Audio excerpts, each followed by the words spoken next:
Live from downtown Detroit, home of WDIV and Click on Detroit, Local 4 News at 11 starts now. This is Tim Pamplin. We got the night cam in Independence Township tonight. A 74-year-old lady involved in a car crash ends up plowing through the front of a laundromat. We'll bring you to the scene coming up. Coming up, the state on why the vaccine rollout has been so slow and why we might see things speed up very soon.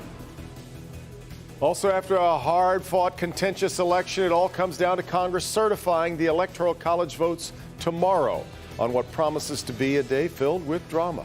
Glad you're with us tonight at 11. We know at least 2 Republican congressmen from Michigan will object to certifying certain swing state votes. President Trump also pressuring Vice President Pence to act. Mara McDonald is live tonight. Mara, the expectation is Pennsylvania will see an objection. What are you hearing about Michigan's odds? Well, Kimberly, it's certainly a possibility. You know, Michigan was one of 6 hotly contested states after the election.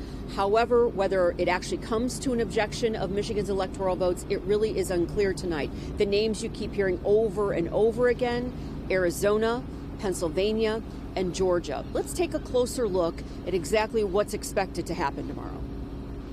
Typically, voting to certify the Electoral College has all the excitement of watching paint dry. Wednesday promises to be far different.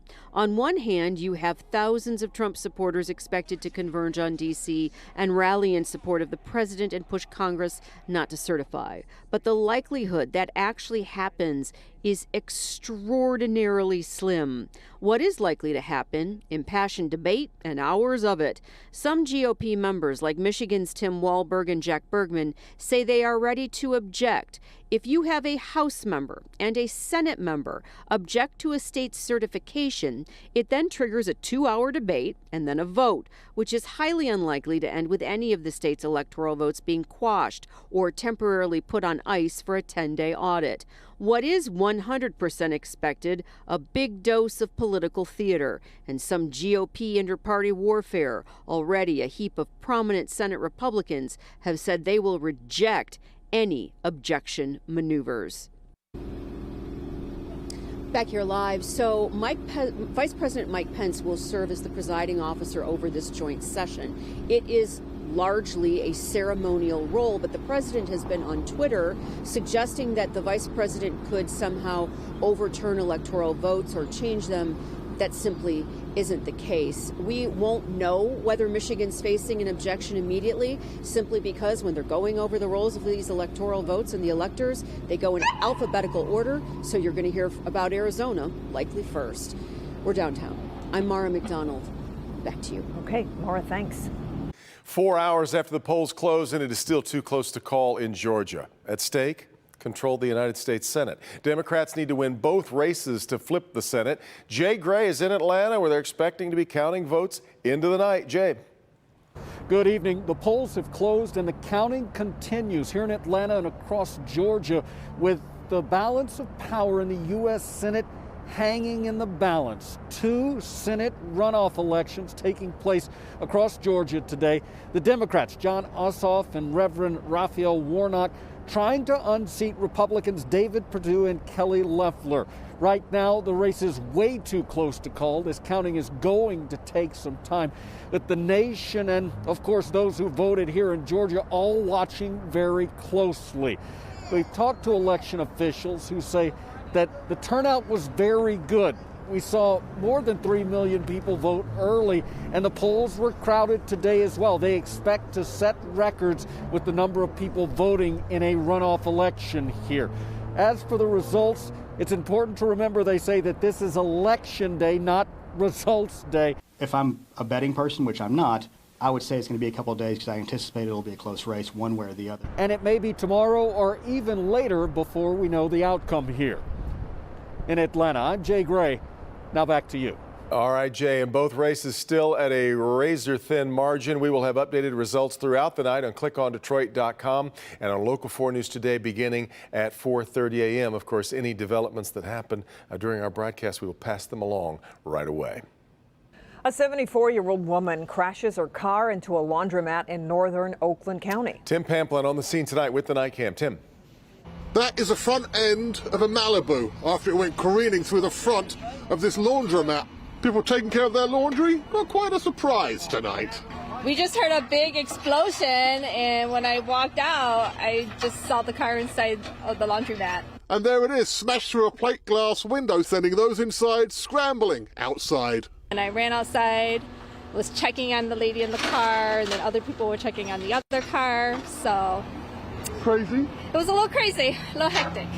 The driver of that Malibu, 74 years of age. She's in serious condition at the hospital. The 68-year-old driver of the other vehicle is also at the hospital getting checked out. As for those inside, Everyone was okay. Everyone's okay inside the laundromat. wreckers now getting these vehicles out of here. But a wild scene in Independence Township tonight. That is the scene in northern Oakland County. With the night cam, Tim Pamplin, Local 4. Okay, Tim. Michigan's rollout of the coronavirus vaccine has lagged other states. According to numbers from the CDC, of the more than 520,000 doses that have been delivered, only slightly more than 140,000 have been administered. Seventh worst among the states. Jason Colthorpe asked the state health department about the holdup. Jason. The Department of Health and Human Services, Devin, admits things have been slow. But the question tonight is, how are some individual counties having success while the state overall is not? The state chalks up the slow COVID vaccine rollout to the holiday season. Many didn't want to get vaccinated over Christmas, and several clinics were closed. So hundreds of thousands of doses of the vaccine sit idle in freezers around the state, but not in Ingham County. We are vaccinating roughly 350 a day. County Health Officer Linda Vale says when they have open appointments, they don't wait, they fill them. We only had 40 appointments scheduled for Wednesday, right? So I said, well, it's time to let law enforcement and fire departments know that it's coming. And then that filled up and we vaccinated 410 people on Wednesday. What I told the state last week was if you give me enough vaccine, I can do 1,000 a day. And we might see that sort of ramp up statewide. MDHHS telling me tonight every entity that gets a delivery of the vaccine has been told to try and administer 90% of it within a week of getting it. As for the numbers showing Michigan overall is struggling to vaccinate. I mean, if you look at the dashboards and things like that, it'll show you that we've administered, say, a couple thousand doses in Ingham County. And that number is closer to 7,500 as of yesterday.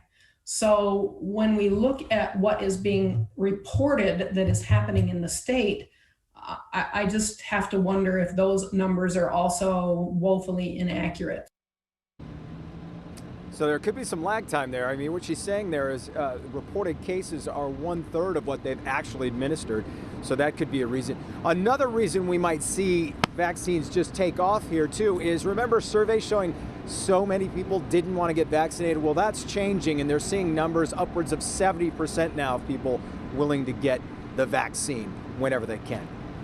Reporting live, Jason Colthorpe, Local 4. So Jason, the state is delivering the vaccine, but is it offering any help then in administering it? It is, actually. And take a county like Ingham, for example. They've got enough vaccine to do 1,000 vaccines per day coming up for 3 days in a row.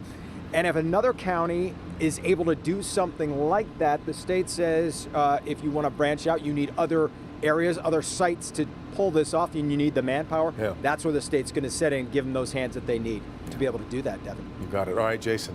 Well, let's check today's numbers, with the state reporting 2,291 new cases over the past 24 hours. Along with that, 189 more deaths have been reported in the past day. That includes 117 from a review of vital records.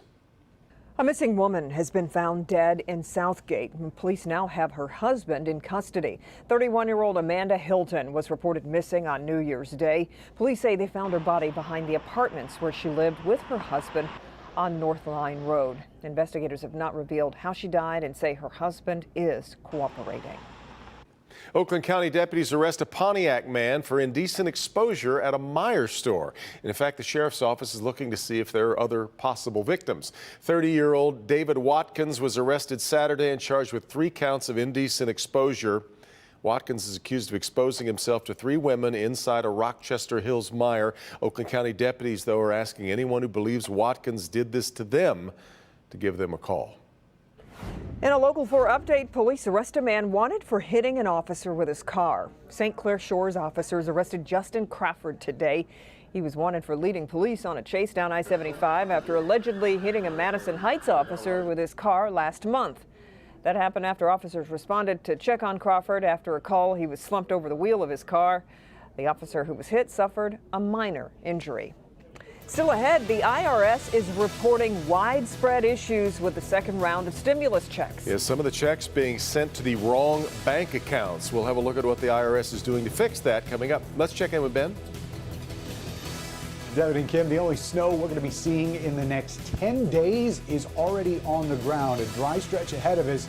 Now we got to check on the sun and some warmer temperatures, and we'll do that next. All right, Ben, but first we are hearing the 911 call made just moments after a man witnessed a plane hit his neighbor's house in Oakland County. Oakland County 911, what is the address of your emergency? A plane crashed in my backyard. Neighbors describing the chaotic moments after the crash next.